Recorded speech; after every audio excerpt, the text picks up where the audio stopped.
Welcome to our first van chat. Today we're going to be talking about kids sleeping in a van. If you're thinking about doing van life with your family and you have little kiddos, one of the biggest questions we get is where do the kids sleep? So we're going to go through 3 different options today, kind of all different sorts of options, and discuss kids sleeping in a van. Yes, and this video is brought to you by Squarespace.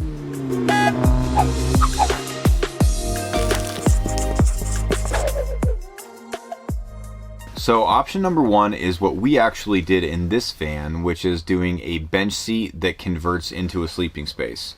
Now, when it comes to designing vans, it's really important that every space is multifunctional. So if you have a dresser, it's also a countertop. If you have a bed, it's also a seating space or storage space underneath. And in this case, we wanted to have a bench seat that then turned into a secondary sleeping space, because having just a bench seat is a little bit of a waste of space when it comes to these vans.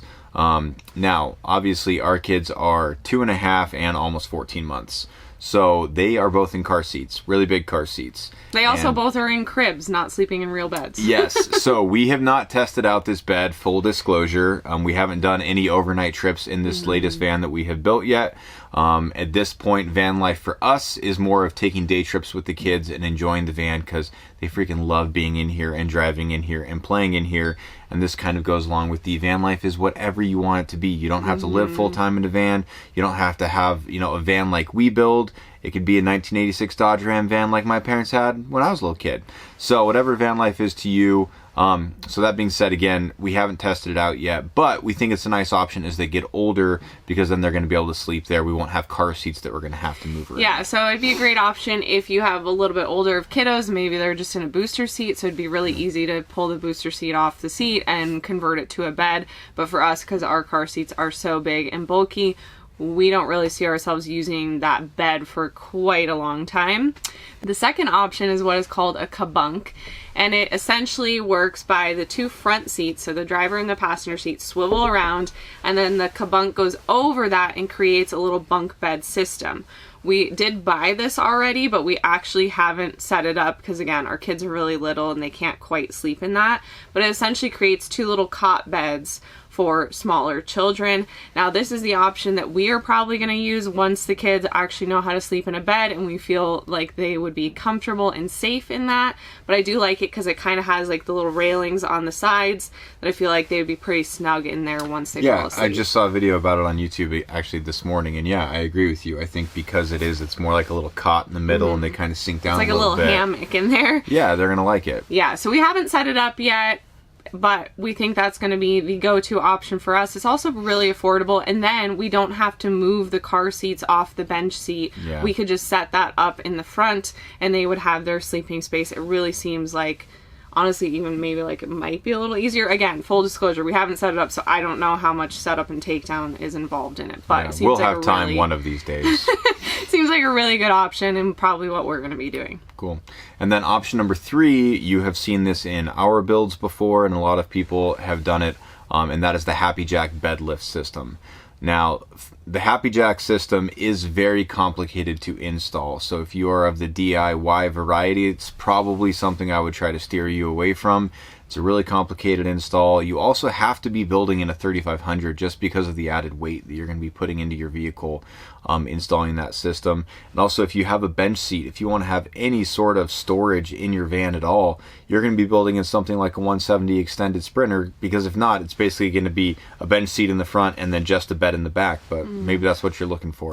Yeah, you lose all the upper cabinet storage in the back when you have the Happy Jack, and also it would feel a lot more closed in back here. So behind us you'd have like the wings for the support for the Happy Jack, because the Happy Jack is square and the van is curved. Yeah. So it definitely closes off the back of the van. But if you have older kiddos, maybe teenagers, and they need a bigger bed, not just like the cabunk or the small bench seat, which really are great for little kiddos, having a Happy Jack might be the best option for you. But like Alex said, it is more of a complicated build, a lot more involved, and it kills some of your storage space. Kills a lot of it. So all of these are really good options if you plan on sleeping inside your van, maybe more stealth camping, or you just want everyone inside the vehicle. Now, if they're older, you kick them out. I'm gonna say another option I always try to explain to people is, especially for those of you thinking like, well, every once in a while I might have a grandkid or a niece and a nephew come on a trip with me. Well, stay at a campground and they can pitch a tent outside. Mm-hmm. That's an option for kids, you know, whatever the ages that you feel is safe for them to be outside sleeping in a tent. But that's a great option. So then you're not sacrificing space inside your permanent van build for the what if or someday I might have somebody do this. Instead, they can sleep in a tent outside, which honestly they'll probably like more anyway. So as soon as our kids are old enough, that's what it's going to be. Vance, Waylon, we're here. Set up your tent. Today's video is sponsored by Squarespace.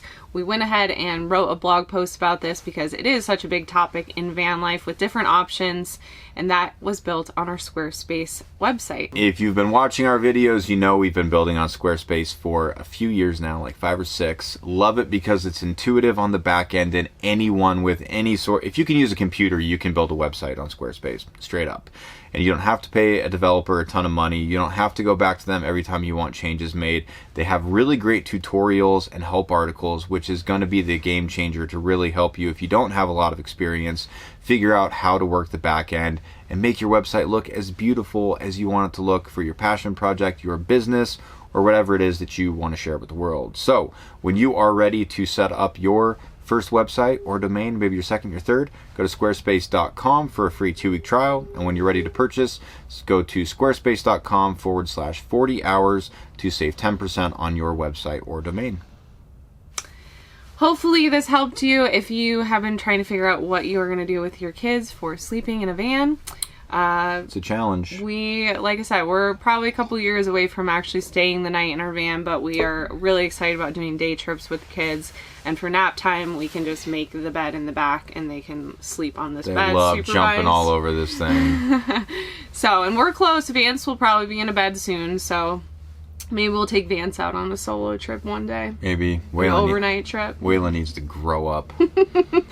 So hopefully this helped. If you have any other solutions for kids sleeping in a van, be sure to leave them down below for other people that are watching this. And hopefully this helped. That's all for now. Yes. We'll see you guys next time. Yeah. Bye.